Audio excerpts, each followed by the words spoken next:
Sa isang malawak na dalampasigan ng Sikihor, mga bandang 6:30 ng gabi, dumating ang bangka na sinasakyan ni Natalia at ng tiyo niyang si Pancho. Nauna itong bumaba at isa-isang kinuha sa kanya ang ilan sa mabibigat niyang mga gamit. Nilibot muna ng kanyang paningin ang buong paligid. Ngunit nang mapadako ang kanyang mata sa isang matayog na puno, siya ay natulala at nanigas ang buo niyang katawan. Doon nakita niya ang isang babae, nakaitim mula ulo hanggang paa. Ang balat nito'y parang nilamon ng apoy, bumubuka-buka sa mga pirasong naglalantad ng madilim na buto mula sa ilalim. Namumula ang mata nito, hindi dahil sa luha, kundi dahil sa tila naglalagablab na sugat na wala ng pag-asang gumaling. At ang mas nakakakilabot, sa buo niyang katawan, libu-libong bangaw ang nag-uunahang sumiksik sa nabubulok niyang laman, gumagapang, umaaligid at bumubulwak mula sa mga biyak ng kanyang balat. Nanigas si Talia sa kanyang kinatatayuan, sumikip ang dibdib at saglit na napatigil ang paghinga. Bahagyang lumaki ang kanyang mga mata, hindi lang sa gulat kundi dahil sa matinding hilakbot. Pakiramdam niya'y nanunuyo ang kanyang lalamunan at bumigat ang paligid na parang nilamon siya ng mismong anino ng punong kinatatayuan ng nilalang. Ngunit bago pa siya tuluyang matangay ng takot, may boses na humila sa kanya pabalik sa realidad. Talia, nagugutom ka na ba? May tindahan tayong madadaanan doon. Baka gusto mong kumain muna. Mahaba-haba pa kasi ang lalakarin natin. Baka gutom ka na. Ayos lang po ako. Saka hindi pa naman po ako nagugutom. Sigurado ka, ha? O sige, pero baka may gusto ka pa rin bilhin sa tindahan. Magsabi ka lang sa akin, ha? Salamat po, Tiyo Pancho. Pagkatapos noon, siya naman ang sunod na bumaba sa bangka, dala ang maliit na bag na kanyang bitbit, at muli niyang nilingon ang pinanggalingan ng mahiwagang babae kanina. Nagtaka ang dalaga dahil hindi niya na yon makita. Nawala rin sa isip niya ang nangyari nang maglakad-lakad sila ng kanyang tiyo. Hindi maiwasang mapangiti ni Talia nang dumampi sa kanyang balat ang malamig na simoy ng sariwang hangin. Ngayon lang siya nakalanghap ng ganito kalinis na hangin, hindi tulad ng hangin na puno ng polusyon na lagi niyang nasasagap sa Maynila tuwing papasok sa unibersidad. Sumakay na sila ng tricycle at nang makarating sa isang kakahuyan, doon sila naglakad ng mahigit kalahating oras bago narating ang mahabang tulay na kailangan din nilang lakbayin para marating ang kanilang baryo. Bahagyang nanginig ang mga binti ni Talia habang tumatawid sa naturang tulay. Kahit nakakapit na siya sa magkabilang hawakan, hindi niya maiwasang mawalan ng balanse dahil sa paggalaw noon, na anumang sandali ay parang bibigay sa labis na kalumaan. Nag-alala rin siya para sa kanyang tiyo na mas maraming bitbit kesa sa kanya. Tito, ayos lang po ba kayo? Wala na po bang ibang daan dito? Parang delikado po kasi. Tapos, ang bibigat pa niyang mga dala ninyo. Ay, sanay na ako rito, Talia. Huwag ka mag-alala. Ganito lang talagang tulay na to, pero hindi ka naman mahuhulog dito. Basta, dahan-dahan lang ang paglalakad, ha? Sa umpisa lang yan, masasanay ka rin. Araw-araw po ba kayong dumadaan dito? Oo, ito lang naman kasi ang daan para makapunta kami sa bayan at makapangisda. Wala nang ibang madadaanan dito. Kaya sinasabi ko sa'yo, masasanay ka rin pag nagtagal ka na. Hindi na nakapagsalita pa si Talia Siguro nga ay naninibago lang siya, lalo na't unang beses niya pa lamang makaengkwentro ng ganitong klaseng tulay. Nang malampasan nila yon, naglakad pa muli sila ng mahigit kalahating oras. Halos sumuko na ang kanyang mga paa. Sa bahaging yon ng lugar ay wala ng mga tricycle, kaya wala rin silang pagpipilian kundi ang maglakad. Saglit na pinahinto ng Tiyo Pancho niya si Talia, saka inabot sa kanya ang face mask. Noon lang niya muling naalala ang babala nito bago pa sila bumiyahe. May kakaibang sakit na lumalaganap sa baryong yun. Hindi basta sipon o trangkaso, kundi isang salot na mabilis makahawa at dumarating na parang anino sa gabi.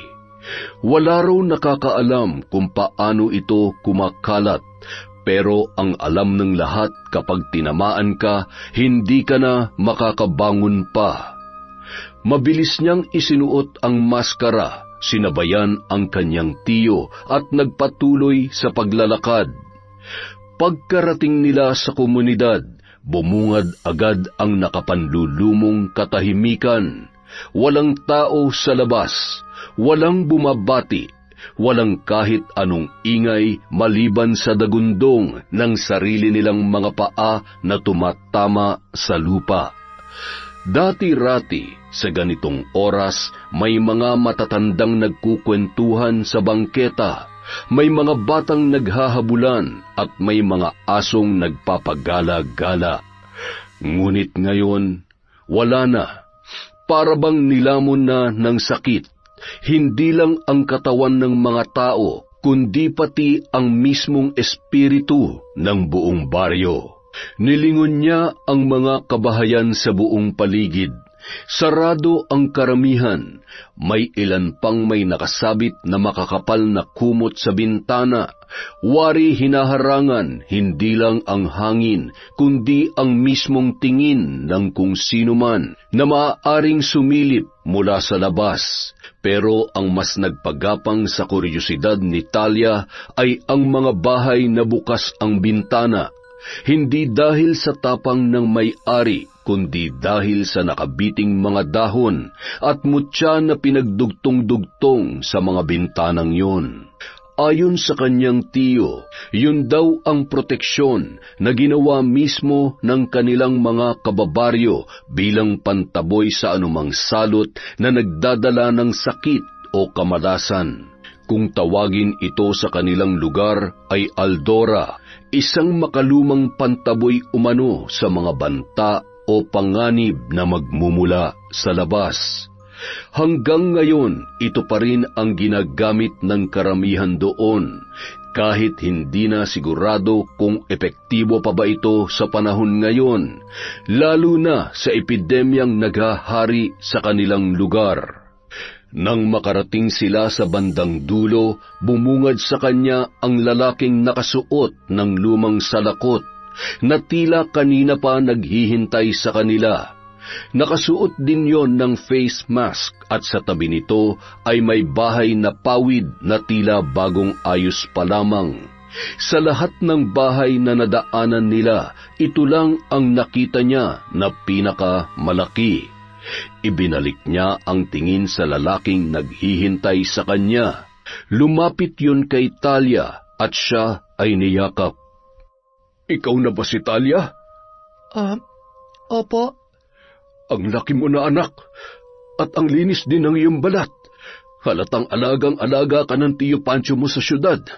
Natutuwa akong lumaki kang malusog at maganda." Salamat po, Itay. Tamang-tama. Nakahanda ng mga pagkain. Halina kayo sa loob. Opo, salamat po. Hindi niya na alam kung ano ang sasabihin sa kanyang ama sapagkat bahagya siyang naninibago rito. Ang laki na kasi ng pinagbago nito kumpara doon sa litrato na laging ipinapakita sa kanya ng kanyang Tiyo Pancho. Mula raw kasi nang ipanganak siya, agad siyang ipinadala sa syudad para makaiwas sa gulo na nagaganap noon sa kanilang lugar. Ang tiyo Pancho niya ang nagpalaki at nakasama niya sa Maynila. Taon-taon naman itong umuuwi rito sa probinsya para kumustahin ang kanyang mga magulang. Samantalang siya naman ngayon pa lamang bumalik sa kanilang lugar. Ang huling beses na nasilayan niya ang kanilang baryo ay noong bata pa siya, bago pa tumuntong sa elementarya. Ngunit 1 buwan lang din ang kanyang itinagal doon dahil ayon sa kanyang mga magulang, hindi pa raw ganap na natatapos ang kaguluhan noon. Kaya kinakailangan din nilang bumalik agad sa syudad. At pinagpatuloy niya na nga ang kanyang pag-aaral hanggang kolehiyo. Kaya sobrang nanibago talaga siya sa pakiramdam nang masilayang muli ang kanyang magulang na hindi niya nakasama sa kanyang paglaki. Dati-rati sa sulat lang niya nakakausap ang mga ito, ngayon ay kaharap niya na. Ngunit tila mayroong kulang. Wala ang kanyang ina. Balita niya, isa raw ito sa mga tinamaan ng kakaibang sakit. Kaya alam niya na makikita niya rin yon maya-maya. Pagkapasok nila sa loob, doon lang sila nagtanggal ng face mask at dumiretso na sa kusina. Nakita niyang nakahapag na roon ang mga pagkaing iniluto ng kanyang ama para sa kanila. Marami-rami akong inihandang putahe, tapos bumili na rin ako ng mga prutas at panghimagas kanina sa bayan. Alam kong malayo pa ang biyahe niyo kaya siguradong gutom at pagod kayo. Ubusin niyo lahat yan, ha? Tay, nasan po pala si nanay? Hindi po ba siya sasabay sa ating kumain? Ay, ang totoo kasi niyan, anak, medyo lumala ng sakit ng nanay mo. Hindi na siya nakakatayo at nakakapagsalita. Bahagya na lang din kung bumukang mga mata niya. Buti nga nakaluwas kayo kaagad dito. Kahit papano ay naabutan mo pa rin siyang buhay. Pero di ba po, noong nakaraang linggo ang sabi niyo nakakalakad pa siya, at siya pa nga mismo ay nagsabi na dalan ko raw siya ng mga pagkain na sa syudad lang makikita dahil gusto niya raw matikman. Oo, tama ka anak. Kaso mabilis lumala yung sakit na dumapo sa kanya. Sa loob lang ng 1 linggo, naging ganun na siya kaagad. Kahit yung mga naapektuhang kapitbahay at kamag-anak natin sa labas, ganun na rin ang sitwasyon nila ngayon. Marami nang nanghihina rito at bumagsak ang katawan. Sayang naman po. Pasensya na kung ngayon lang po ako nakauwi, tay. Tinapos ko pa po kasi yung exam namin. Ano ka ba? Huwag mong alalahanin yun. Dapat lang na inuuna mo pa rin ang pag-aaral, lalo na sa panahon ngayon. Hindi na maganda nangyayari dito sa baryo natin. Kung ano man ang mangyari, gusto ko na maganda ang buhay mo sa syudad. Ayaw niyo po bang sumama sa akin, tay? Pati na rin po si nanay. Baka sakaling doon, gumaling pa siya. Hindi na anak. Malabo nang makabiyahe ng malayo ang nanay mo. Ako naman, ayoko nang iwan itong lugar na ito. Dito ko na gustong tumanda at mamatay. Mahirap intindihin pero hayaan mo. Ipapaliwanag ko rin sa iyo ang lahat. Mabuti pa siguro ay kumain na muna tayo bago pa lumamig itong mga niluto ko. At sabay-sabay na nga silang umupo sa hapagkainan. Ang ama na mismo ni Talia ang sumandok ng pagkain para sa kanya. Isang matamis na ngiti naman ang kanyang iginanti rito. Labis-labis ding naninibago sa kanya ang kanyang ama. Hindi ito makapaniwala na lumaki siya ng ganoon kaganda. Napakalayo kasi ng itsura niya nung siya ay bata pa. Medyo mataba siya noon, kayumanggi ang kulay ng balat at kulot pa ang buhok. Pagkatapos nilang kumain, sinamahan siya ng kanyang ama sa kwarto para makita ang kanyang ina, si Aling Lusing. Pagbukas ng pinto, agad siyang sinalubong ng amoy, isang matapang, umaalingasaw na singaw ng panis na dugo at nabubulok na laman. Halos masuka ang dalaga pero hindi pa yon ang pinakamalala. Nang masilayan niya ang kanyang ina, tila may kamay na pumiga sa kanyang sikmura. Hindi niya ito matingnan ng diretsyo. Hindi na kasi yun mukhang tao. Ang balat nito ay parang iniwang nabubulok sa ilalim ng araw, puno ng malalalim na butas, kasing laki ng holen na parang nginatngat ng kung anong hayop mula sa loob palabas. Pero ang mas nakakakilabot, sa bawat butas noon, tila may maliliit na matang nakasilip, gumagalaw, pumipintig at nagpapalinga-linga na parang may sariling pag-iisip. Napaatras si Talia, nanginginig ang kamay at buo niyang katawan. Pero hindi pa roon nagtatapos ang tila bangungot na kanyang dinatnan sa kanyang pag-uwi. Nangingitim na ang balat ng kanyang ina, wari na lason ng kung anong sumpa. Ang mga kuko at labi nito ay kulay berde, parang unti-unting kinakain ng amag. Lagas na ang malaking bahagi ng buhok nito. Ang mga natira naman ay nanlalagkit, manilaw-nilaw at nakadikit na sa anit na wari na aagnas na. Hindi lang yun, ang kaliwang mata ng kanyang ina ay namamaga at halos lumuwa na sa sobrang laki. Ayon sa kanyang ama, hindi na yon naipipikit, kaya tuwing may langaw o alikabok na dumadapo roon, lumuluha na lamang ito, ngunit hindi na makaiyak ng totoo. Ang buong akala ni Talia, yun na ang pinakamalala. Ngunit nang lapitan yon ng kanyang ama, marahan nitong ibinuka ang bibig ng kanyang ina. Napaduwal si Talia nang makita niya yon. Sa loob ng bibig nito, sa gilagid at sa ilalim ng dila, mayroong gumagalaw na maliliit na uod, nangingislap sa madilim na laway, nagsisiksikan at gumagapang papunta sa lalamunan. Para silang mga buhay na sinulid na bumabalot sa gilagid, bumabaon sa laman at sumisiksik sa pagitan ng natitirang ngipin. Napapikit na lamang si Talia at napahawak sa kanyang sikmura. Hindi niya na kinakaya ang kanyang nasasaksihan. Hindi na rin niya magawang lumapit pa sa kanyang ina. Hindi niya na kayang tingnan ang babaeng minsan nag-aruga sa kanya. At ang pinakamasakit, kahit buhay pa ito, alam niyang wala na itong kakayahang magsalita. Gustuhin man niyang yakapin sa huling pagkakataon, hindi niya na rin magawa dahil kailangan din niyang mag-ingat para sa kanyang sarili. Hanggang sa naalala niya ang ginawang paghawak ng kanyang ama sa labi nito kanina. Tay, hindi po pa nakakahawang sakit ni nanay? Kasi parang hinawakan niyo po siya kanina. Hindi naman nakakahawang sakit na ito, anak. Napatunayan na rin yan ng iba pa nating kamag-anak at mga kapitbahay. Kahit ilang beses nilang hinawakan at niyakap ang mga mahal nila sa buhay na nagkasakit ng ganito, wala namang masamang nangyayari sa kanila. Sa palagay namin, sa ibang paraan dumadapo ang sakit na ito, at yun ang hindi namin alam kung papaano. Paano po kayo nakakasiguro na hindi kayo mahahawak kapag hinawakan niyo siya?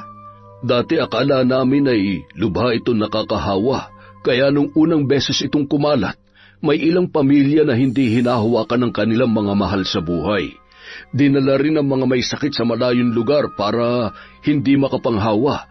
Pero sa hindi malamang dahilan, dinapuan pa rin ang ilan sa mga kaanak nila kahit malayo na sila. Doon namin napag-alaman na hindi nalilipat sa tao ang sakit na ito kahit hawakan mo ang biktima. Sa ibang paraan siya kumakapit. Hindi namin alam kung sa hangin ba, kung sa pagkain, o kung sa ano paman. Pero isa lang ang nasisiguro namin, patuloy pa rin itong kumakalat at bawat araw may bagong tao na kinakapitan nito. Hindi niyo po ba sinubukang dalhin sa manggagamot si nanay?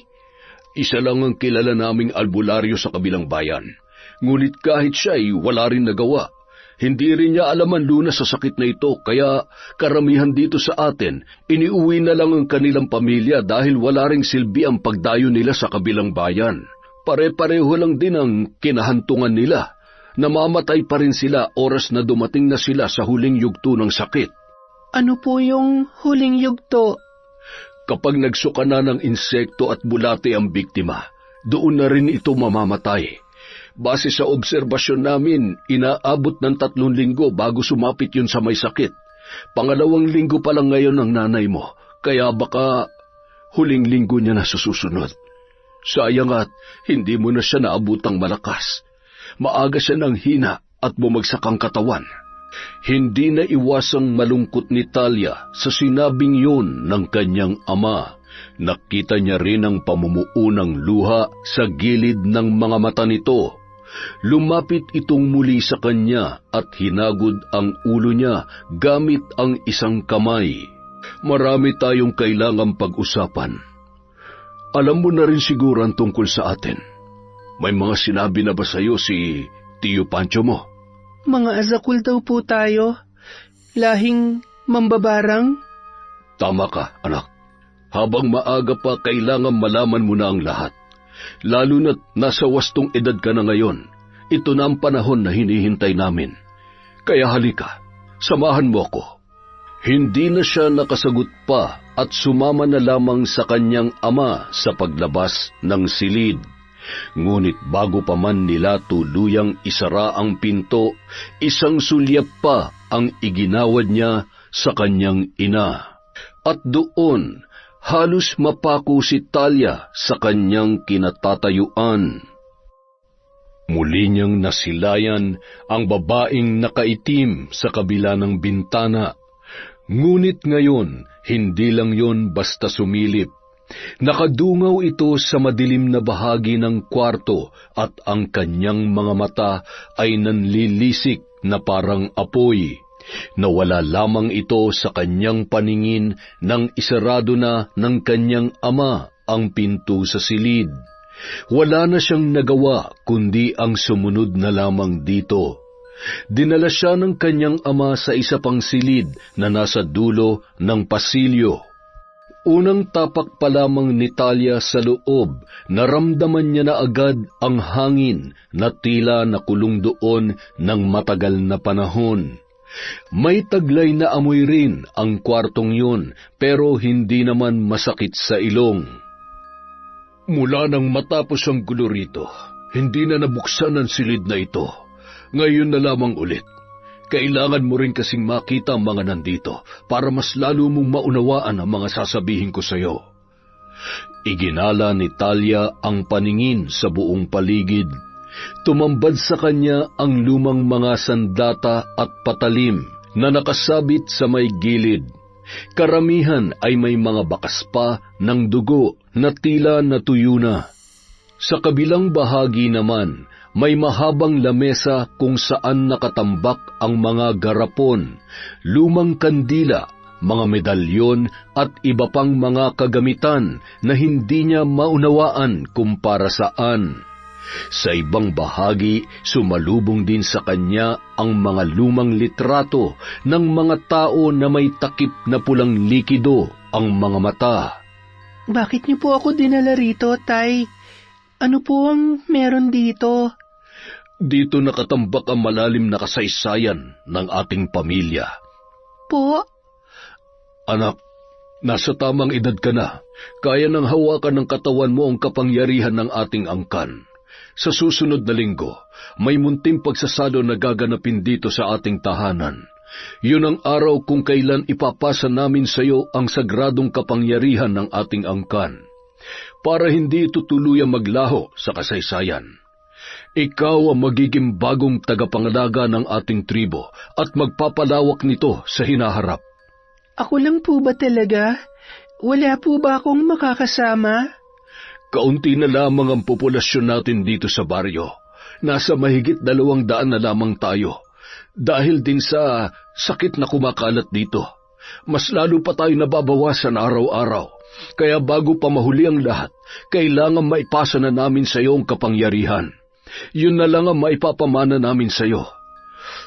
Handa ka bang tanggapin yon, anak? Makasaysayan ang gabing ito para sa atin. Nauunawaan ko po, Tay. Nabanggit na rin po yan ni Tio Pancho sa akin. Ang gusto ko lamang pong malaman ay kung papaano niyo yun ipapasa sa akin. Ano pong proseso ang gagawin? Malalaman mo lang yon sa itinakdang araw. Pero huwag kang mag-alala. Hindi yun magiging masakit. Wala kang sakit na mararamdaman. Pagkatapos nilang mag-usap doon, muli silang bumalik sa silid ng kanyang ina. Nagpalipas na muna sila ng ilang oras habang hindi pa siya inaantok. Ilang beses niya ring sinubukang kausapin ang kanyang nanay. Ramdam niyang gising pa ito at bahagya rin itong lumilingon sa kanya, pero hindi na yon nakakapagsalita at hindi na rin niya maibuka ang kanyang bibig. Kahit matipid ng ngiti ay hindi na rin nito magawa. Talagang hirap na siya sa kanyang sakit. Nung malakas-lakas pa siya, ilang beses ko siyang kinumbinsi na dalhin kay Mang Teban, pero ayaw niyang makinig. Nakita niya rin kasi ang sitwasyon doon. Punong-puno ng pasyente ang bahay nung albularyo, halos siksikan na. Yung mga namatay naman, doon na rin itinatambak, nasa kabilang kwarto lamang. Sobrang hirap ng kalagayan nila roon, kaya ayaw talaga magpadala ng iyong ina. Hanggang sa lumala na rin ang kanyang kalagayan. At kahit gustuhin ko man ngayon, hindi ko na rin siya madadala sa kabilang bayan. Hindi nakakayanin ang kanyang katawan. Si Mang Teban po ba yung albularyo roon sa kabilang bayan? Yung kumarga sa akin nung huling punta ko rito? Oo, siya nga yun. Buti at naaalala mo pa. Gusto ko rin po sana siyang mabisita. Huwag kang mag-alala. Kakausapin ko si Pancho bukas para masamahan kang pumunta sa kanila. Pero mag-iingat ka lang dahil siguradong magulo at marumi ngayon sa tirahan nila. Huwag mong kalilimutan na magsuot ng proteksyon sa bibig, ha? Opo, Tay. Pero, Tay, meron pa pala akong nais itanong sa inyo. Ano yun, anak? Ano po ba talagang nangyari nung sanggol pa lang ako? Anong klaseng kaguluhan po ba yung nangyari dito? At bakit kailangan niyo akong ilayo? Ay, mahabang kwento, anak. Saka ko na lang siguro ipapaliwanag sa'yo. Ang mahalaga ngayon ay ang ritual ng pagsasalin. Yun muna ang pagtutuunan natin ng pansin. Hindi na muli pang sumagot ang dalaga. Tinabihan na lang muna niya ang ama sa isang silya, saka sila parehong sumulyap sa kanyang ina. Makalipas ang ilang oras, nagpaalam na rin siya rito at nagtungo naman sa sarili niyang kwarto. Doon ay naabutan niya ang kanyang Tio Pancho na nag-aayos ng kanyang kama. Naayos ko na lahat dito. Tapos nailagay ko na rin sa aparador yung mga damit mo. Ikaw nang bahala kung may gusto ka pang baguhin dito, ha? Salamat po, Tio. Ay, bukod pala sa kwarto ng nanay mo, nilagyan ko rin ng aldora itong bintana mo, kaya hindi ko na sinarado. Pero magtakip ka pa rin ng kumot kapag matutulog ka na. Huwag na po kayo mag-alala, Tio. Sige po, ako na pong bahala rito. Salamat po ulit. Ay, sige. Pagkalabas ng lalaki, agad niyang kinandado ang pinto. Sinuong niya ang dilim ng kwarto at nagtungo sa may bintana. Balak niya na sanang isara yun, ngunit nakita niya ang mga aldorang nilagay ng kanyang tito. Hindi siya naniniwala na makakatulong ang mga proteksyong yon sa kanilang tahanan, kaya't mas minabuti niyang isara na lamang ang bintana. Ngunit bago niya pa man magawa yun, isang matalim na tunog ang tumama sa kanyang pandinig. Bigla siyang nagulat nang makita ang uwak na dumaan sa harap ng bintana. Ang mga mata nito ay itim na parang walang kaluluwa, at ang balahibo ay kumikislap sa ilalim ng liwanag ng buwan. Agad itong dumapo sa isang sanga ng puno. Ang mga pakpak nito ay patuloy sa paghampas. Nagdudulot yon ng malamig na hangin sa buong paligid. Naglabas yon ng nakapangingilabot na huni. Ang tunog ay parang alulong ng hayop sa gabi. Mabagsik, mabangis at nakakapangilabot. Ilang sandali pa, nakaramdam siya ng takot nang bumuka ang bibig ng uwak at mula roon kumawala ang hindi mabilang na bangaw. Nagmadali siyang isara ang kanyang bintana, ngunit naririnig pa rin niya ang paghuni ng uwak. Matagal at paulit-ulit, wari nagbibigay yon ng babala. Dahil doon, hindi na niya alam kung paano pa siya makakatulog. Kinabukasan, magkasamang naglakad si Natalia at Pancho sa gitna ng tahimik at makulimlim na kalsada. Mula nang kumalat ang misteryong sakit, hindi na nasikatan pa ng araw ang lugar. Para bang bumaligtad ang langit sa kanila. Muli silang nagsuot ng face mask habang dala niya ang pasalubong na ibibigay para sa albularyo na si Manteban. Sa kalagitnaan ng kanilang paglalakad, natanaw nila sa di kalayuan ang isang matandang lalaki na may kasamang 2 binatilyo. May bitbit na bayong ang mga ito na naglalaman ng mga halaman at iba pang kasangkapan sa panggagamot. Nagulat sila dahil nandito na rin pala si Mang Teban. Maging ito ay nagulat nang makasalubong ang Tito Pancho niya. Agad naman siyang ipinakilala rito ng kanyang tiyuhin. Ikaw na ba yan, Talia? Grabe, ang laki mo na. Lola Teban, nako, papunta pa naman kami sa inyo. Kaso, hindi ko akalain na pupunta rin pala kayo sa amin. Madalas talaga ako magpunta rito sa inyo para kumustahin ang lugar nyo at makipag-ugnayan sa iyong ama. Siya na kasi ang tumatayong pinuno ng inyong tribo. Kaya kami ang lagi nag-uusap kapag may mahalagang pagpupulong na ginagawa rito. Lalo na sa epidemyang ito. Mabuti naman po kung ganon. Tamang-tama, dala ko nga pala yung mga pasulubong na ibibigay ko sa inyo. Nako, at nag-abala ka pa talaga. Maraming salamat, iha. Bumalik na sila sa bahay kasama ang matanda, pati ang 2 kasama nito. Pinakain muna nila ng agahan ang 2, pagkatapos ay isinama niya si Mang Teban sa likod ng kanilang bahay, at doon sila nag-usap. Naupo ang matanda sa isang silya, habang siya naman ay pumwesto sa duyan. Natatakpan ng tolda at pinagtagpi-tagping yero ang likod ng bahay nilang yun, kaya malabong may makapasok pa ring hangin na maaaring magdala ng sakit. Marami silang napag-usapan ng matanda, mula sa mga personal nilang buhay hanggang sa mapunta sila sa nakaraan. Dito na rin niya naitanong kung may alam ba ito sa kaguluhang nangyari sa kanilang lugar noong siya ay sanggol pa lamang. Nauunawaan ko kung bakit hindi yun maikwento sa iyo ng iyong ama, iha. Masyado nga naman kasing masakit ang mga nangyari. Bakit? Ano po ba talaga nangyari? Nagkaroon ng digmaan dito noon, kung saan nakalaban ng inyong tribo ang isa pang makapangyarihang tribo ng mga mambabarang na galing naman sa ibang lugar. Sila ang tribo Bulaong. Nais kasi nilang sakupin itong buong lupain ninyo dahil noong mga panahong yon, nandito ang lahat ng mga tanim, langis at iba pang kasangkapang kailangan nila para mapalakas palalo ang kanilang kapangyarihan. Maraming pag-aaring yaman ang lupain niyong ito noon, kaya naman ganoon na lang katindi ang inggit sa inyo ng kabilang tribo. Marami silang pinatay rito. Halos malagas ang inyong angkan. Yun din ang dahilan kung bakit kaunti na lamang ang populasyon nyo ngayon. Maraming mga nasawi rito at nagbuwis ng kanilang buhay para may pagtanggol ang inyong lupain. Ibig sabihin, kabilang din po sina ama sa mga lumaban noon? Tama ka. Kaya hindi mo masisisi ang iyong ama kung bakit kinailangan kanyang ilayo rito. Dahil nga sila ni Lusing ang pangalawa sa pinakamataas noon sa inyong tribo. Isang malaking banta sa kabilang panig ang sanggol na kanilang isinilang.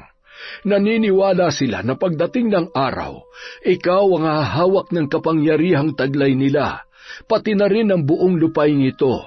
Kaya naman bukod sa lugar na ito, nais ka rin kunin ang kabilang tribo. Kaya bago pa mangyari yon, inutusan na ng iyong ama si Pancho para ilayo ka rito at dalhin sa syudad. Sa ganoong paraan ka lamang mapuprotektahan ng iyong ama. At hindi lamang yon, dahil din sa digmaang yon, namatay ang iyong lola. Siya ang pinuno ng inyong tribo, ang pinakamataas at pinakamakapangyarihan sa lahat. Kasama siya sa mga napaslang. Napakasama naman po pala nila. Kaya nga may hinala ako na hindi pa sila tuluyang nauubos sa panahon ngayon. Malakas ang kutob ko na may natira pa sa kanila at ngayon ay gumaganti sila muli rito. Ano pong ibig niyong sabihin? Sinasabi ng aking kutob na maaaring isa sa mga bulaong ang gumagawa nito sa inyo. Maaaring silang gumawa ng sakit na ito para ikalat dito sa lugar ninyo. Mukhang nag-ipon lang sila ng lakas at panahon para mabalikan kayo. Kung tama nga po ang hinala ninyo, paano natin sila mapipigilan? Unti-unti nang nauubos ang lahi namin ayon kay tatay. Araw-araw din po may bago raw na dinadapuan ng sakit. Nasa 18 ka na, tama? Sapat na ang iyong edad para gisingin ang dugo ng pagiging mambabarang sa iyong katauhan. Sa susunod na linggo, gaganapin dito sa inyong lugar ang sagradong ritual ng pagsasalin. Ikaw ang pinakabata ngayon. Ikaw lang din ang may pinakamahabang buhay. Kaya ikaw ang itinakdang humawak ng kapangyarihan ng inyong lahi. Kapag po ba naipasa na sa akin yung sinasabi nyo, makakatulong po ba ito para pigilan ang pagkalat ng sakit at mapagaling ang mga kababayan namin? Tama ka, Iha. Dahil nga bata pa ang iyong katawan at kaluluwa, mas malakas ang magiging bisa ng kapangyarihan sa iyo kumpara sa aming matatanda na. Mambabarang lang din ang pwedeng kumontra sa kapwa mambabarang. Kaya nasa iyong mga palad na kasalalay ang kaligtasan ng lahat. Bakit naman po sa susunod na linggo pa kailangan gawin? Bakit hindi po ngayon? Para mapagaling ko na ang mga tao rito, lalo na ang nanay ko. Gusto ko pa siya makasama at makausap ulit. Sa susunod na linggo pa kasi muling darating ang kabilugan ng buwan.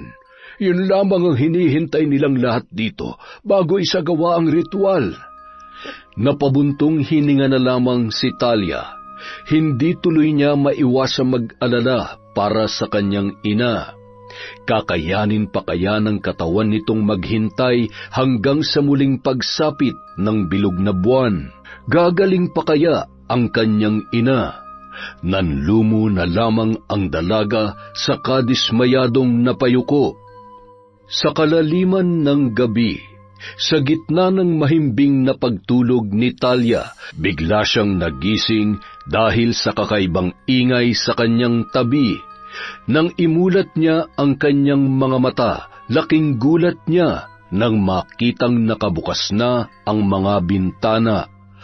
At nakatayo sa harap noon ang babaeng nakaitim na pinamumugaran ng malalaking bangaw.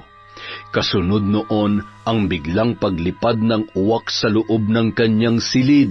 Lumikha ito ng nakakapangilabot na ingay at nagpaikot-ikot sa loob ng kanyang kwarto.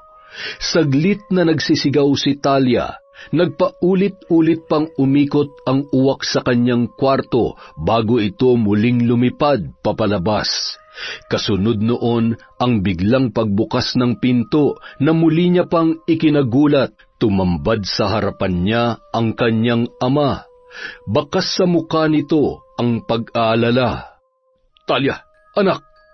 Doon lang humupa ang kanyang takot. Napansin niya rin na tila ang bilis maglaho ng misteryosong babae, wala na ito sa kanyang kinatatayuan. "Anak, ang nanay lusing mo." Ha? Bakit po? Dali-dali siyang tumayo at sumunod sa kanyang ama. Pagtungo nila sa kwarto ng kanyang ina, nakita niya kung paano ito sumuka ng pagkarami-raming gagamba. Ang bibilis kumilos ng mga insektong yun kung saan-saan pumupunta at lumulusot palabas ng bahay. Si Pancho naman ay panay ang hampas ng walis sa bawat gagambang kanyang madaanan. Ang iba ay pilit nitong tinatapakan para pigilan ang kanilang pagkalat.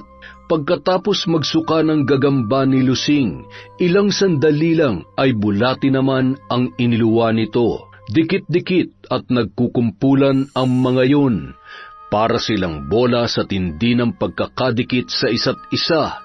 At pagbagsak ng mga ito sa sahig, doon sila naghihiwa-hiwalay at mabilis na gumagapang. Tumulong na rin sa pagpalo ang kanyang ama. Lahat ng gagamba at bulating isinusuka ng ina ay kanilang pinapalo at tinatapakan bago pa makawala at makapunta sa mga sulok. Si Talia naman napalabas ng pinto at doon na lang siya nanatili habang pinapanood ang kalagayan ng ina. Para siyang papanawan ng ulirat tuwing makikita kung paano labasan ng hindi maubos-ubos na gagamba at bulate ang bibig ng kanyang inang si Lusing. Sa pagkakataong yon, narinig din niya ang boses nito. Sumisigaw at dumadaing, na tila nahihirapan na rin sa sariling kalagayan. Tila nanumbalik ang lakas nito nung mga oras na yun para lang maisuka ang mga nagpapahirap sa kanyang loob. Nang huminto ang pagsusuka ng naturang babae, mabilis nitong hinabol ang hininga, saka unti-unting lumingon ang mga mata sa kanya. Nakita ni Talia ang pagguhit ng lungkot at panghihinayang sa mukha nito. Talia! Anak! Bago pa ito muling makabuo ng salita, tumirik na ang mga mata nito at bumagsak ang katawan sa kanyang kama. Nahinto naman sina Pancho at Mang Dalmasio sa kanilang ginagawa. Sabay nilang nilapitan ang babae at sinubukan itong gisingin o kalabitin. Pero hindi na yun gumagalaw. Wala na ring tugon o reaksyon na ibinibigay ang katawan nito. Nanlumo ang buong pamilya nang mapagtantong wala na si Aling Lusing. Binawian na ito ng buhay dahil sa sakit na nananalasa sa kanilang lugar. Umalingaw-ngaw sa buong paligid ang hagulgol nila Pancho at Mang Dalmasio. Si Talia naman ay napako na lang sa kanyang kinatatayuan habang nakatanaw sa ina niyang wala ng buhay. Nais man niyang umiyak, ngunit walang luha na bumubuhos sa kanyang mga mata. Gulat na gulat pa rin siya at halos hindi maproseso ang mga nangyayari. Hindi niya alam kung paano magluluksa. Gulong-gulo ang kanyang utak. Bakit sa ganitong paraan pa kailangang magtapos ang buhay ng kanyang pinakamamahal na ina? Para sa kaligtasan na rin ng marami, napagpasyahan nila na ilibing ang katawan ni Lusing sa likod mismo ng kanilang bahay. Nagtulungan sina Pancho at Mang Dalmasio sa paghuhukay ng malalim na libingan. Pagkatapos ay si Talia naman ang nagbalot ng puting kumot sa katawan nito. Sa tingin mo ba may pag-asa pang gumaling si Ate Lusing kung nadala natin siya kay Mang Teban? Wala pa akong nababalita ang gumaling at nabuhay mula sa sakit na ito. At kung sakaling dun siya natuluyan, siguradong itatambaklan din sa kabilang silid ang kanyang katawan, kasama ng mga nabubulok na bangkay doon. Ayokong mangyari yun sa ate mo, Pancho. Kaya naman, bilang asawa niya, gusto ko na nandito rin lang siya sa tabi nating lahat. Mabuti na rin dito siya na maalam, sapagkat ayokong malayo siya sa atin. Nabalitaan ko kay Aling Bebang kanina, mahigit 50 katao na raw ang dinapuan ng sakit na ito magmula nung isang araw. Pati si Mang Delfin meron na rin. Triple ngayon ang dami ng mga nahawa kumpara nung mga nakaraang linggo. Mukhang uubusin na talaga tayo ng sakit na ito. San ba nagmumula ito? Kung tama nga ang hinala nating lahat na mambabarang din ang may kagagawan nito, sino naman kaya yun? Yan ang kailangan nating malaman, kaya dapat maganap na ang pagsasalo. Si Talia na lamang ang pag-asa natin. Matanda na ako, hindi nakakayanin ng katawan ko na labanan pa ang kapangyarihan ng kung sino mang mambabarang na gumagawa nito. At hindi rin sapat ang aking lakas at kaalaman para labanan ng kahit na sino. Si Talia lang talaga nakikita kong makakapagligtas sa atin. Pero nag-aalala rin ako sa kanya. Kahit maging matagumpay ang ritual ng pagsasalin, paano naman niya hahanapin ang salarin nagpapakalat ng sakit na ito? Paano niya lalabanan ng nilalang na hindi niya nakikita? Huwag ka mag-alala. Magtiwala ka lamang sa propesiya, Pancho. Oras na maisagawa natin ang ritual ng pagsasalin kay Talia, wala na tayong magiging problema. Hindi ba, anak? Saka lumingon ang matanda sa babae. Opo, Tay. Gagawin ko po ang lahat para mailigtas ang natitira nating angkan. Hindi ko po kayo bibiguin. Nung araw ding yun, bumisita si Mang Teban sa kanila para makiramay. Nakita ni Talia kung paano umiyak si Mang Dalmasio sa balikat nito habang patuloy namang tinatapik ng matanda ang likod ng kanyang ama. Maraming salamat sa pagdalaw, Mang Teban. Hindi ko pa rin kayang tanggapin na wala na si Lusing.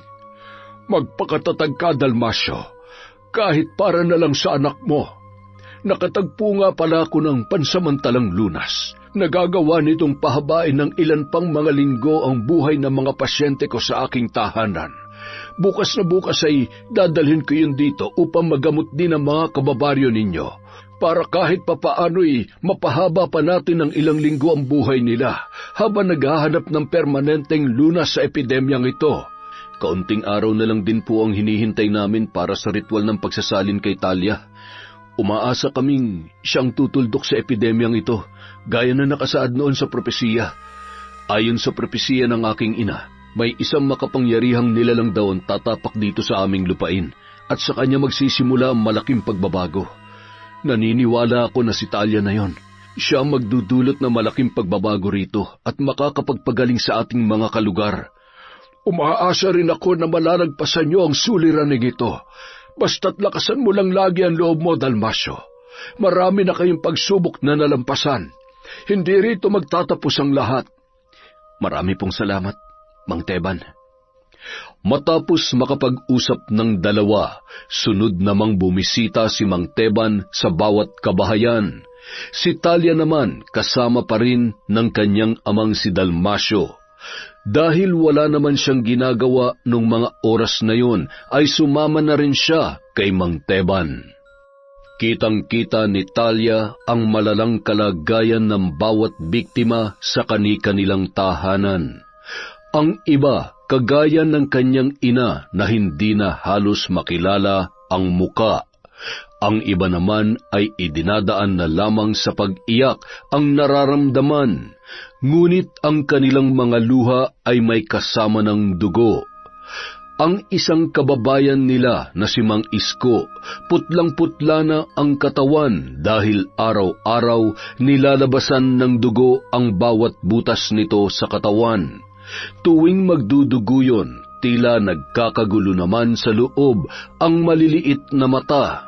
Kapansin-pansin ding lumalaki pa ang mga ito na nagiging dahilan ng lalong paglaki ng mga butas. Ang ikalawang mata naman ni Mang Isko ay parang lobo na nawalan ng hangin. Nakalawlaw na sa mismong muka ng matanda at magkamali lang ng galaw ay baka tuluyan na yung matanggal. Bahagyang napaatras si Talia at napakapit sa kanyang sikmura. Pakiramdam niya ay para siyang masusuka. Mas malala pa ang lagay nito kumpara sa huling sandali ng kanyang ina. Sa isang tabi naman ay tahimik lang na umiiyak ang pamilya nito.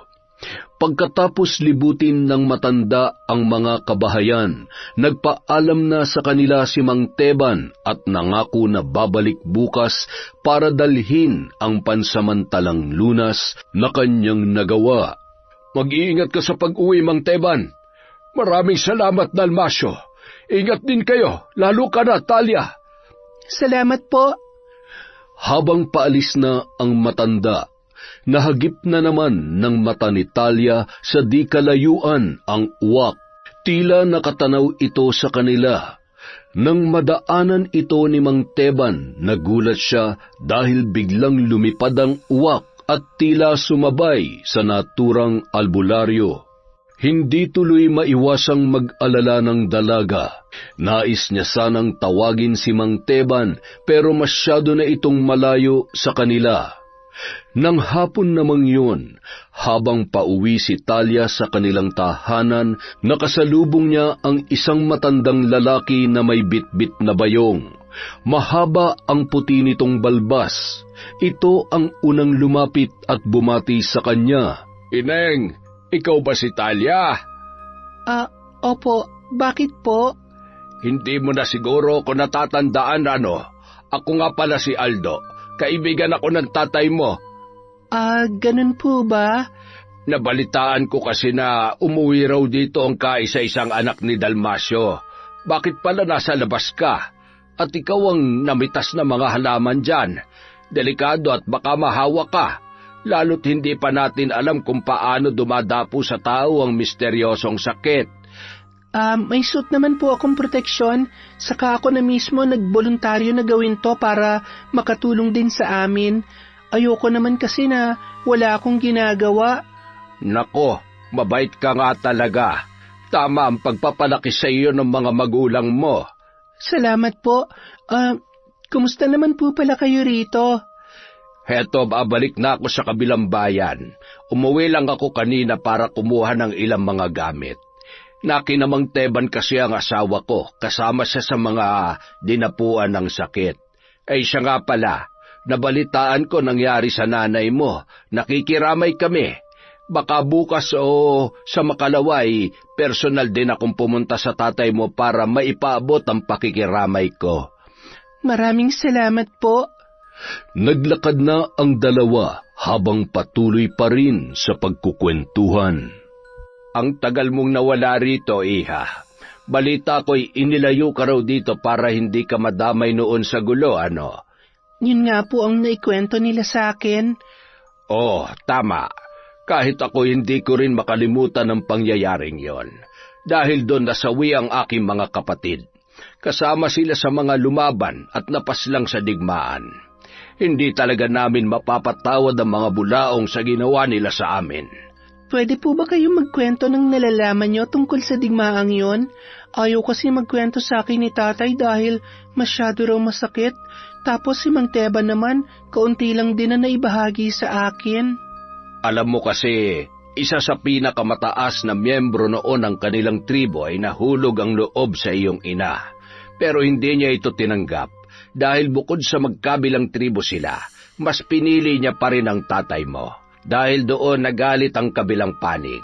At yon ang pinagmulan ng lahat ng gulo rito. Ganoon po ba? Hindi na nakapagsalita pa si Talia. Marami pang ikinwento sa kanya si Mang Aldo. Karamihan sa mga yon ay taliwas sa mga ikinwento sa kanya ni Mang Teban. Nagtaka siya kung bakit magkaiba ang dahilan ng pinagmulan ng digmaan. Pero hindi na niya masyadong inusisa yun. Nakinig na lang siya ng tahimik sa mga kwento ng matanda.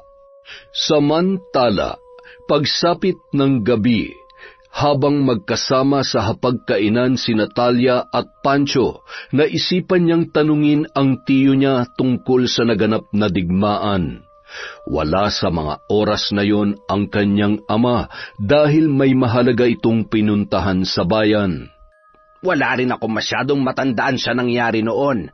Paalis-alis kasi ako dito para makahanap ng lugar kung saan kami pwedeng lumikas. Hanggang sa utusan nga ako ng tatay mo na dalhin ka sa malayong lugar para hindi madamay sa gulo. Ang naaalala ko lang, may isang miyembro dito sa atin ang nagkaroon ng kasintahan mula sa kabilang tribo. Nagsama sila. Di kalaunan, nabuntis ang babae na ating kasapi. Ngunit imbis na panagutan siya ng lalaki, tinakasan lamang siya at iniwanan. Hindi matanggap ng ating mga katribo ang nangyari. Mahigpit kasing ipinagbabawal sa atin ang makipagtalik sa hindi nating katribo. Doon yata nagsimula ang gulo. Napaisip na naman si Talia, hindi na naman kasi tugma ang impormasyon na kanyang nakalap. Noong sila pa ang magkasama sa Maynila, hindi siya nagkaroon ng pagkakataong maitanong ang tungkol dito. Ngayon pa lamang, at dahil kadugo naman niya ito, umaasa siyang ito ang mas nakakaalam ng tunay na nangyari. Ngunit dahil iba ang sinabi ng kanyang tiyuhin kumpara sa mga ikinwento ni Mang Teban at Mang Aldo, nagulo na naman ang isip ni Talia at hindi na alam kung ano ang kanyang paniniwalaan. Isang araw, sinikap niyang magtanong sa iba pa nilang kapitbahay na nakasalubong niya sa daan. Nagulat siya sa sinabi ng isang ale sa kanya.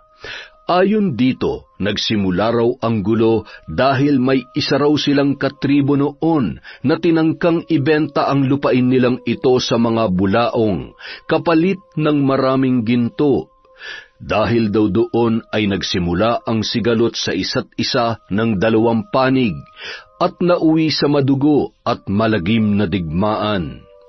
Hindi na mapalagay si Talia matapos yun marinig. Hanggang sa pag-uwi niya, yun ang laman ng kanyang isip. Hindi niya maipagkaila na tila may mali sa bawat kwentong kanyang natatanggap. Lahat ng kanyang napagtanungan, iba-iba ang sinasabi, iba-ibang bersyon ang lumalabas sa kanilang mga bibig. Ano ba talagang totoo? Nais sanang tanungin muli ni Talia tungkol dito ang kanyang ama. Pero bago niya pa yun malapitan at makausap muli, isang lalaki ang kumatok sa kanila at naghatid ng balita.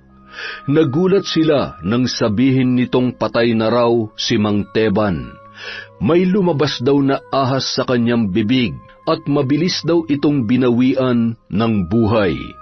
Hindi sila makapaniwala sa kanilang natanggap na impormasyon. Agad ding nagpunta ng araw na yon sa kabilang bayan sina Pancho at Mang Dalmasio. Si Talia naman ay nagpaiwan na lamang muna dahil wala pa siyang ganang maglakad ng malayo at dumaan sa tulay na kanyang kinatatakutan.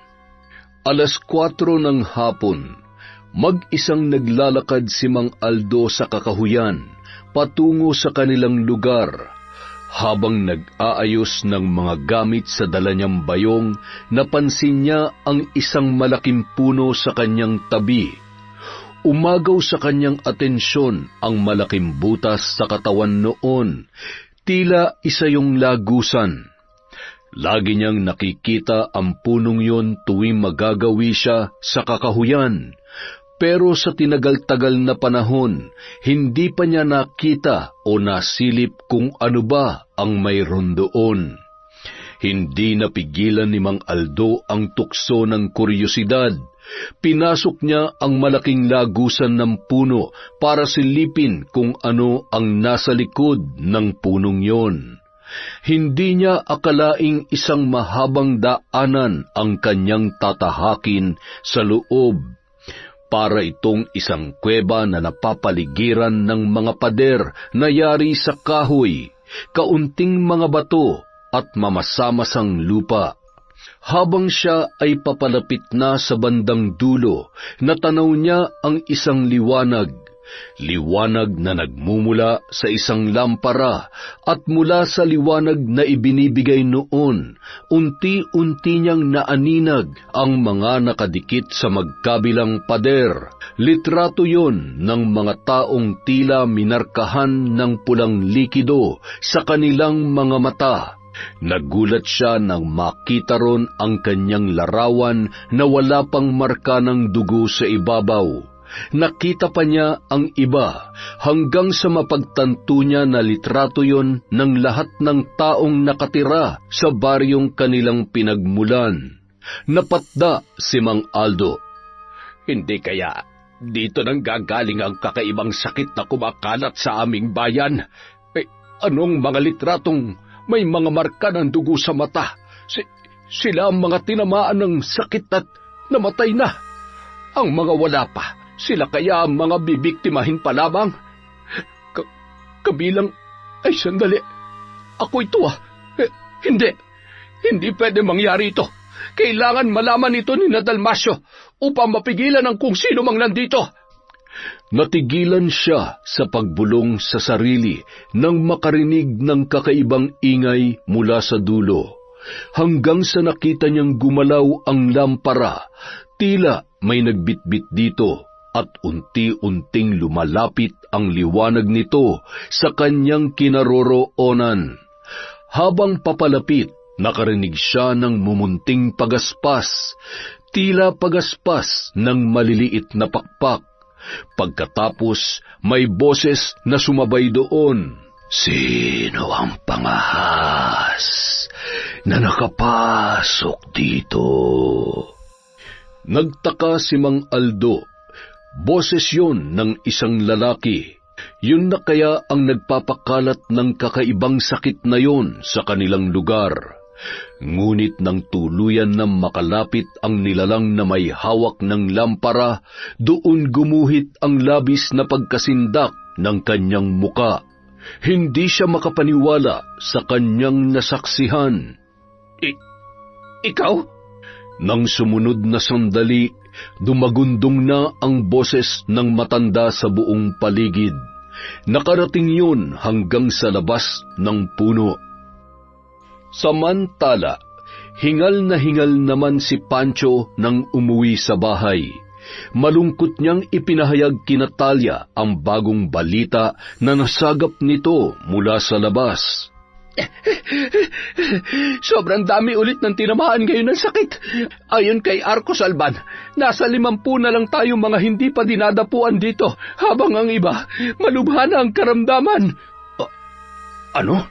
Bakit parang bumilis pa po yata lalo? Sobrang dami naman ng tinamaan. At dahil wala pa rin nakikitang lunas, mukhang malabo ring mabuhay ang mga tinamaan ng sakit. Kung hindi lang sana namatay si Mang Teban, madadalhan niya tayo ng pansamantalang lunas na nagawa niya. Kaso ang problema, nung namatay siya, kasama rin daw nalusaw yung mga gamot na naitimpla niya. Hindi na maganda nangyayaring ito. Sa susunod na linggo pa ang pagdating ng kabilugan ng buwan, pero marami nang tinatamaan ng sakit. Hindi pa ba natin pwedeng gawin ang ritual ng pagsasalin? Mas magiging matagumpay yun kung gagawin natin sa mismong kabilugan ng buwan. Kakailanganin natin ang enerhiya ng bilog na buwan para maging mas epektibo ang ritual. Pero wala na bang ibang paraan para magawa natin yun nang hindi umaasa sa enerhiya ng bilog na buwan? May isang paraan ako naaalala na nabanggit sa akin noon ni Ina. Pero hindi ako sigurado kung papayag ang ating mga kababayan. Bakit? Ano ba ang paraan na yon? Kailangan natin ng partisipasyon mula sa ating mga katribong malinis pa ang dugo at wala pang sakit. Kung 50 na lang tayong hindi pa tinatamaan dito, kailangan natin ng kahit 3 patak ng kanilang dugo na ating pagsasama-samahin. Kung gano'n ay gawin na natin. Wala akong nakikitang dahilan para umayaw sila. Lahat naman sila rito gusto matapos na ang epidemyang ito. Sige, samahan mo kung lumabas, Pancho. Ikaw, Talia, maiwan ka muna rito. Kailangan mong kumain at magpakabusog. Ngayon na natin gagawin ang ritual ng pagsasalin. Kailangan may laman ang iyong tiyan. Ano, handa ka na ba, anak? Handa na po ako, Itay. Kung ito na lang ang paraan para mailigtas pa natin ang baryo, handa po ako sa lahat ng pwedeng mangyari. Kung ganon, simulan na natin. Bago lumabas ng bahay ang dalawa, ipinagluto muna ni Pancho ng pagkain si Talia. Mahigpit ang bilin nito na ubusin yon ng babae para magkaroon siya ng sapat na enerhiya kapag isinagawa na ang ritual. Naiwan mag-isa si Talia sa kanyang kwarto. Nagsabi kasi ito na doon na lamang siya kakain. Bago nila isinara ang pinto ng kanyang kwarto, nakita nilang ginagalaw ng babae ang kanyang pagkain. Nagkatinginan ang dalawa at doon pa lang sila lumabas para isagawa ang kanilang misyon. 15 minuto lang ang nakalipas, bumalik na agad sina Pancho at Dalmasio. Wala silang daladalang dugo mula sa mga kapitbahay. Nag-ikot ang dalawa hindi para mangolekta ng dugo, kundi para imbitahin ang lahat sa palabas na magaganap sa gabing yun. Pagkabalik nila sa bahay, dumiretso sila agad sa kwarto ng babae at binuksan ang pintuan nito. Nakita nilang nakabulagta si Talia sa sahig at tila walang malay. Sa tingin mo, nakain niya kaya yung lason na nakalagay dyan? Kita mo ngang wala ng malay saka ubos din ang laman ng pinggan niya. Kaya malinaw na nakain niya rin ang lason. Ngayon, makakatulog siya ng mahimbing at hindi na niya mararamdaman ang masaklap na ritual na gagawin natin sa kanya. Kawawang bata. Wala siyang kamalay-malay na isang malaking kasinungalingan ang mga ipinarinig natin sa kanya kanina. Sa wakas, malapit na rin natin makamit ang tunay nating plano. Matagal na panahon nating hinintay to, Pancho. Nawala man agad si Lusing sa piling natin. Mas magandang biyaya naman ang magiging kapalit. Magkasama nilang binuhat ang walang malay na si Talia. Pagkatapos ay inilabas nila ito sa harap ng bahay. Bumungad sa kanila roon ang kanilang mga katribo na nasa kani-kanilang mga pwesto at tila naghihintay na sa kanilang paglabas. Itinali nila si Talia sa isang krus na gawa sa kahoy, pagkatapos ay hinubaran ng damit hanggang sa wala nang matirang saplot ang katawan nito. Sinimulan naman ni Mang Dalmasio ang ritual sa pamamagitan ng pagpinta ng makalumang kasulatan gamit ang itim na tinta at balahibo ng manok bilang panulat. Nang mapuno ng lumang kasulatan ang katawan ng dalaga, doon palang sinimulan ng tribo ang sagrado nilang panalangin. Sumabay na rin doon sina Pancho at Mang Dalmasio habang nakaluhod sa harap ni Talia. Mahigit kalahating oras silang umusal ng mga salita na sila lamang ang nakakaintindi bago isa-isang tumayo ang kanilang mga katribo at lumapit sa katawan ni Talia. Nilawayan nila ang kanilang mga daliri saka ipinahid sa babae. Isa-isa nilang ginawa yun hanggang sa malawayan na nilang lahat ito. Sa ikalawang bahagi ng ritual, inilabas na ni Pancho at Mang Dalmasio ang maliit na kalabaw na gagamitin nila bilang alay. Hinuli nila yon kanina sa kabilang bayan, pagkatapos ay pansamantalang ipinatago sa mga kapitbahay para hindi makita ng dalaga. Nagpupumiglas pa ang maliit na kalabaw habang tila umuungol para sa kanyang buhay. Maya-maya, ibiniti nila ito ng patiwarik sa harap ng kanilang mga katribo. Pagkatapos ay buong lakas na tinagpas ni Pancho ang ulo nito gamit ang isang palakol.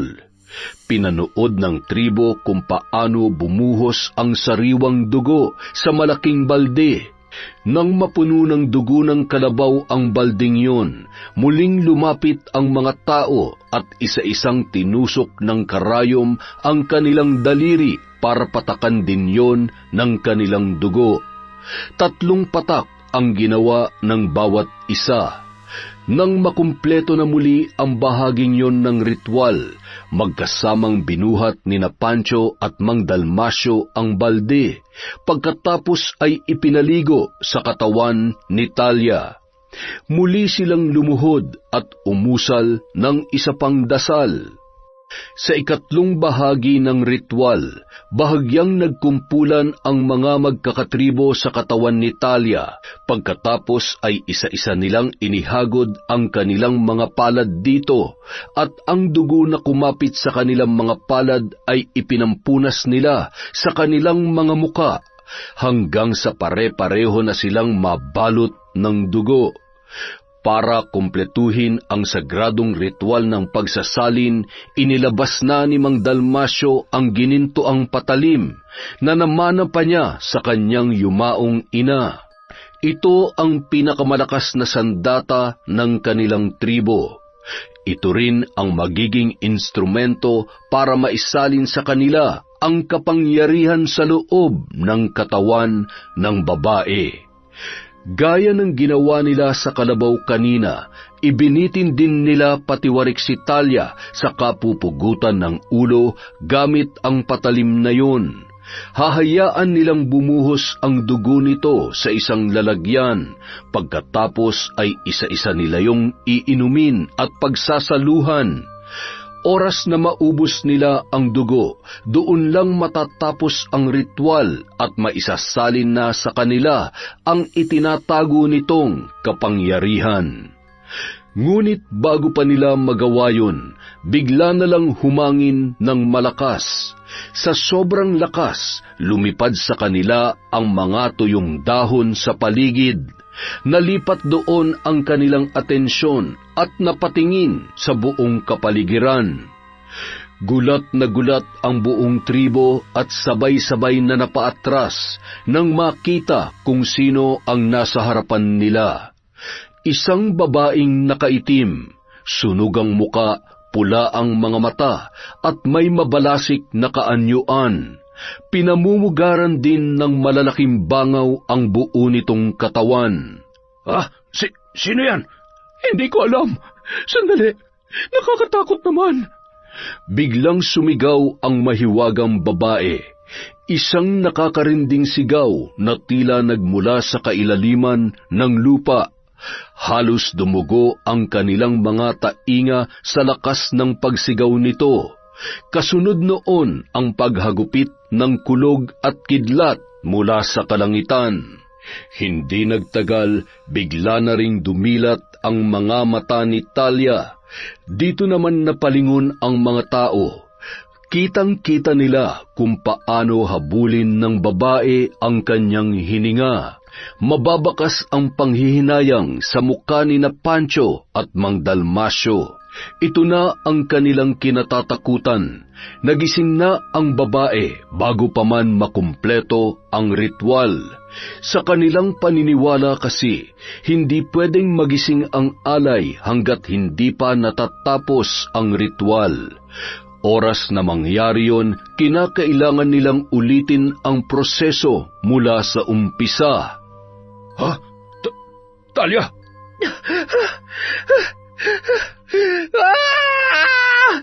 Habol ang hininga, sumigaw ng napakalakas si Talia. Ang mahiwagang babae naman sa kanilang likuran ay biglang naging mga bangaw at sunod-sunod na umatake sa lahat ng taong nakapalibot. Halos mabulunan ang bawat miyembro ng tribo sa bawat bangaw na pumapasok sa kanilang mga bibig. Hindi nagtagal, isa-isang bumagsak ang mga ito at nagsuka ng dugo. Gulat na gulat sina Pancho at Mang Dalmasyo sa nangyari. Nakita nila kung paano sumuka ng dugo ang kanilang mga katribo, at sa bawat dugong lumalabas may kasabay yung alupihan, gagamba at ipis. Dahil doon, nagtaka sina Pancho at Mang Dalmasyo. Bakit sila lang ang tinablan? Bakit wala nangyari sa atin? Saka, ano ba ito nangyayari? Mga hangal! Talia, bakit? Sa kalaban ninyo, parte pa rin ito ng palabas nyo. Nagkakamali kayo. Ako na may kagagawan sa lahat na nangyayari ngayon. Kaya humanda kayong dalawa. Sinadya ko talaga kayong itira dahil sa inyo ko ipaparanas ang pinakamalagim na parusang hanggang sa kamatayan ay mararamdaman ninyo. Talia, ano bang ibig sabihin nito? Bakit ka? Hindi pa ba malinaw ang lahat? Kung inakala niyong nahulog ako sa patibong niyo, nagkakamali kayo.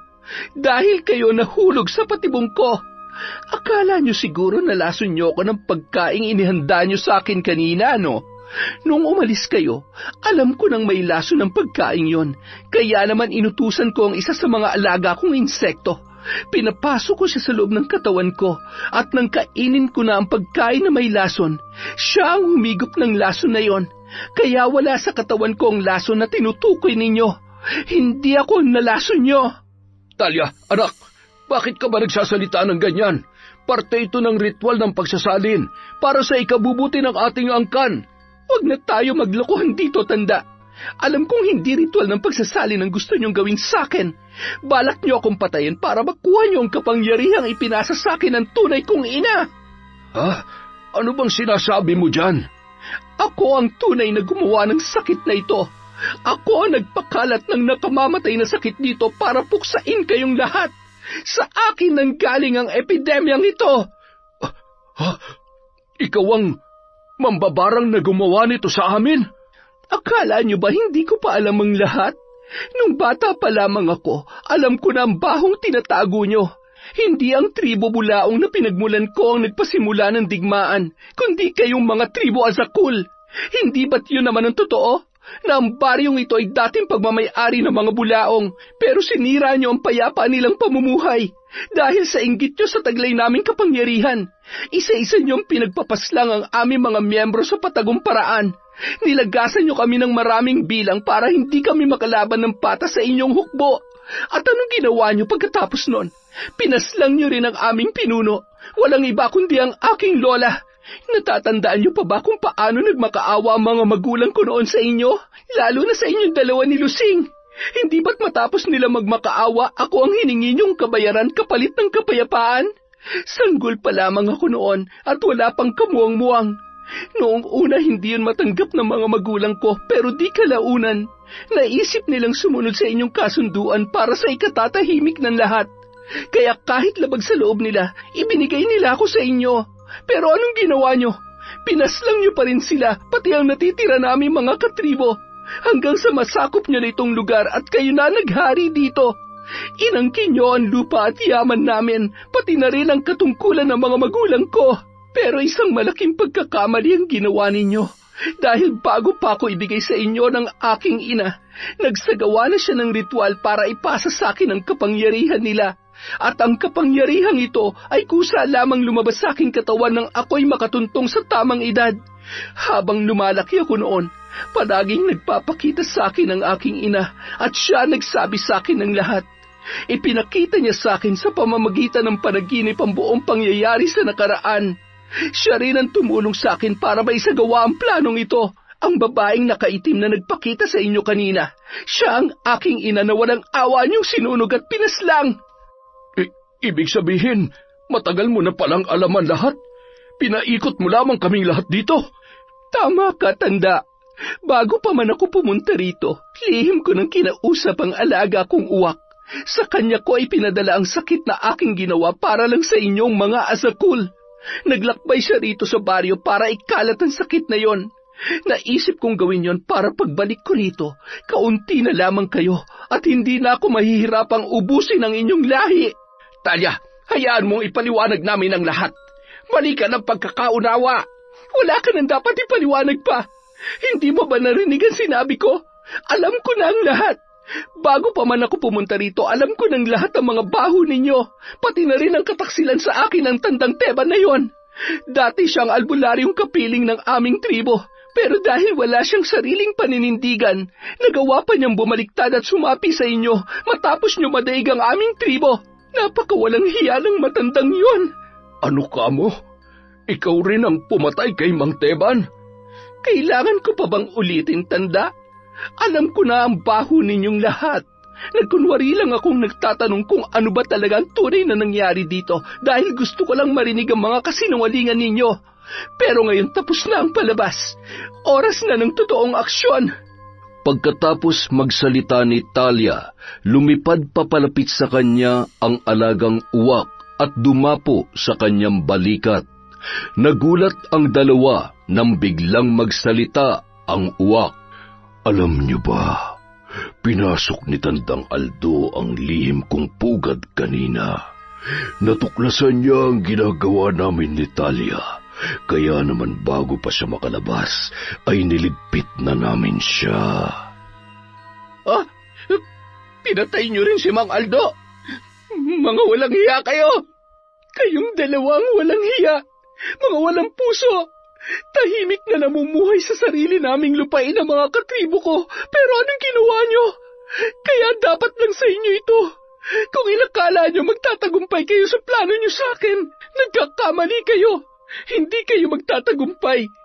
Dahil ang totoo, ako ang matagal na may plano sa inyo. At kitang-kita nyo naman, umayon ang lahat sa plano ko. Ngayon ay hawak ko na ang inyong mga buhay. Muli pang nagpakawala ng malakas na sigaw si Talia. Maya-maya ay kusa siyang nakawala mula sa pagkakagapos matapos malusaw ang mga tanikalang itinali sa kanya. Mabilis na gumawa ng aksyon sina Pancho at Mang Dalmasio. Ngunit bago pa makalapit ang mga ito, itinaas na niya ang kanyang palad, pagkatapos ay biglang sumikip ang kanilang mga leeg, na tila ba sinasakal ng kung sino man na hindi nila nakikita. Unti-unting nanghina ang dalawa hanggang sa sila ay bumagsak na sa lupa. Sa pagkakataong yon, sila naman ang itinali ni Talia at pinaghahampas sa kanila ang pugot na ulo ng kalabaw. Mga walang hiya kayo! Pinatay niyo ang mga magulang ko! Pinatay niyo ang mga katribo ko! Ninakaw niyo ang lupain at yaman na pag-aari namin! Kinasusuklaman ko kayo! Itigil mo na ito, Talia. Wala ka nang magagawa sa nakatakda para sa'yo. Itinigil ni Talia ang paghampas, sa kanya hinabol ang hininga at matalim na tumitig sa dalawa. Kayong wala na magagawa sa gagawin ko sa inyo! Talia, huminahon ka! Isang malaking pagkakamali lamang ang lahat. Mali ang pagkakaintindi mo. Mali ang nakita at narinig mo. Hayaan mong ipaliwanag ko sa iyo ang katotohanan. Wala na kayong dapat ipaliwanag pa. Mukhang nagkakaintindihan na rin naman tayong lahat dito. Naiintindihan na natin ang isa't isa. Alam na natin ang kulay ng bawat isa. Pakiusap, Talia. Huwag kang magpalamon sa galit. Masisisi mo ba ako kung galit naman ang gusto kong matikman? Matapos niyo akong palamunin ng walang hanggang kasinungalingan. Ngayon ko lang din napagtanto na ganito pala kasarap ang galit. Walang kasing sarap. Kaya yun ang ipatitikim ko sa inyo. Tikman niyo kung paano magalit ang anak ng isang bulaong. Talia, wag! Maawa ka! Ibinuka ni Talia ang kanyang bibig. Hindi nagtagal, isa-isang lumabas doon ang pagkarami-raming bangaw. Lumipad ang mga yon patungo kina Pancho at Mang Dalmasio. Pinagkaguluhan silang dalawa at isa-isang nagsipasok sa kanilang mga tainga, ilong at bibig. Dahil pareho silang nakagapos, wala silang nagawa para maipagtanggol ang kanilang sarili. Nagsimula na silang umubo at mabulunan matapos makapasok ang mga bangaw sa kanilang katawan. Bago ko magpaalam sa lugar na ito, ipapatikim ko muna sa inyo ang pinakamabagsik na bahagi ng kapangyarihang ipinasa sa akin ni Inay. Manood kayo kung paano ko itatanim ang impyerno sa inyong mga katawang lupa. Pagkatapos noon, pumasok si Talia at nagtungo sa kanyang silid. Inilabas niya ang isang bag na hindi niya ipinapakita kay Pancho. Doon nakalagay ang sarili niyang mga kagamitan sa pambabarang. Kumuha siya ng litrato ni na Pancho at Mang Dalmasio. Sinulatan niya ang mga ito sa likod gamit ang pulang tinta. Pagkatapos ay itinupi niya ang mga litrato at ipinasok sa isang malaking garapon. Maya-maya, may ipinahid siyang langis sa kanyang tiyan. Ikinalat niya yon hanggang sa kanyang dibdib. Hindi nagtagal, nangasim ang kanyang sikmura at unti-unting sumuka. Ngunit hindi likido ang kanyang iniluwa, kundi isang ahas. Ang isa sa mga kapangyarihan ng kanilang tribo ay lumikha ng sarili nilang hayop o insekto na kanilang gagamitin sa pambabarang. Ganoon kalakas ang kanilang kapangyarihan. Hindi na nila kailangang kumuha ng hayop o insekto sa kalikasan dahil kaya nilang gumawa noon mula sa sarili nilang katawan.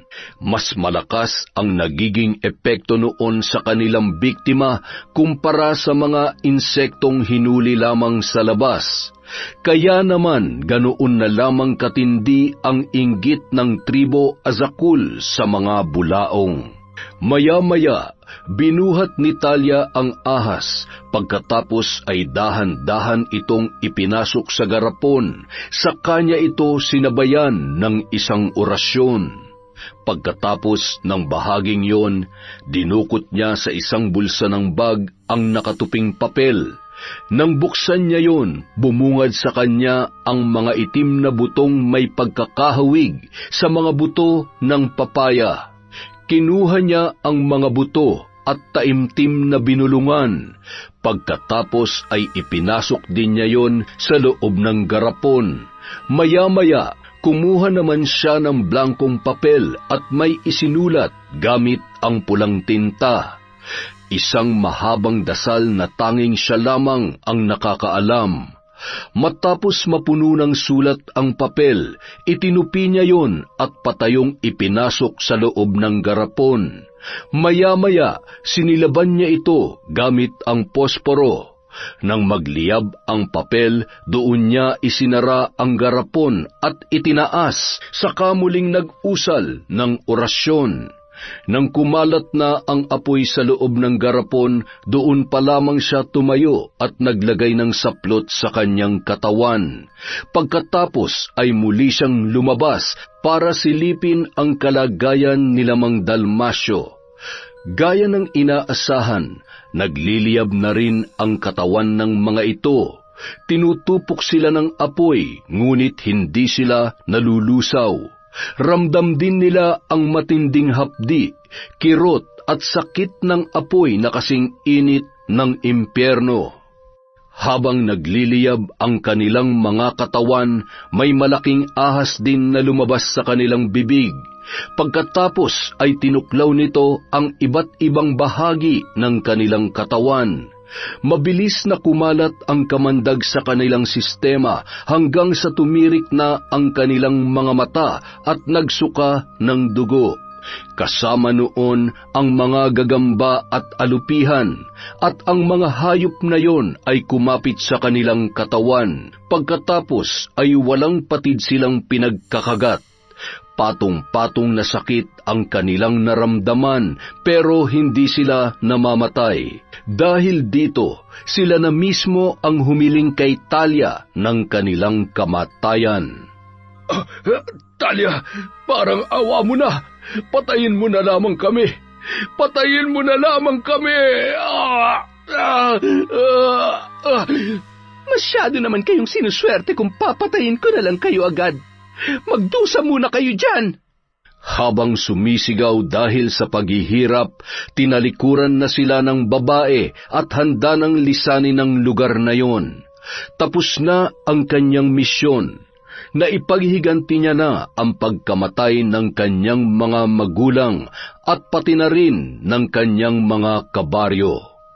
Habang patuloy na nagdurusa ang dalawa sa walang hanggang kaparusahan, naaaninag nila sa di kalayuan ang babaeng nakaitim. Walang iba kundi ang tunay na ina ni Talia na si Paloma. Matalim ang pagkakatitig nito at kahit walang ekspresyon ng muka, tila masaya ito sa nararanasang parusa ng dalawa. Isang kaparusahan na tanging ang pinakamakapangyarihang mambabarang lang ang pwedeng makagawa. Dahil hanggang sa kanilang kamatayan, mararamdaman nila ang sakit noon. Lingid sa kaalaman ng dalawa, 1 taon ang hihintayin bago malusaw ang kanilang katawan at tuluyang bawian ng buhay. At sa kabilang buhay naman, ganoon pa rin ang mangyayari sa kanila. Lalamunin ng apoy, magsusuka ng malaking ahas at tutuklawin at pupunuin ng kamandag ang kanilang sistema. Pagkatapos ay walang tigil na kakagatin ng mga gagamba at alupihan.